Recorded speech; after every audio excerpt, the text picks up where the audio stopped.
భూమిని స్థాపించిన వివేచన వలన ఆకాశ జ్ఞానం వల్ల. సొలొమోనుకి ఏముంది?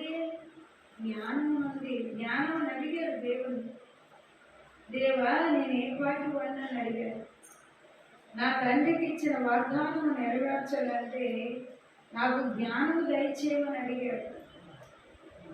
దేవుణ్ణి అడుగుతున్న ప్రశ్నలు ఒక్కటి కూడా దేవుడు అన్నాడు, వెండిని అడగలేదు, బంగారం అడగలేదు, నువ్వు జ్ఞానం అని అడిగావు కనుక జ్ఞానం నీకు సంపదనిచ్చింది, జ్ఞానం నీకు నెమ్మదినిచ్చింది.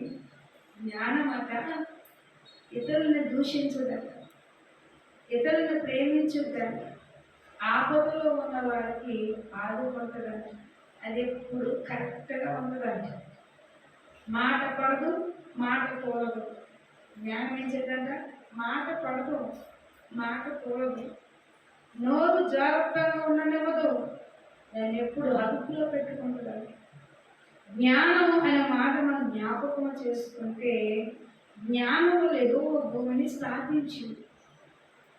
అలాగే ఇసిరికల వలన ఆశకాలను చాలుగా సిద్ధపరచుకొని ఆయన తెలివి గల ఆధారము గల ప్రదర్శించి ఉన్నది.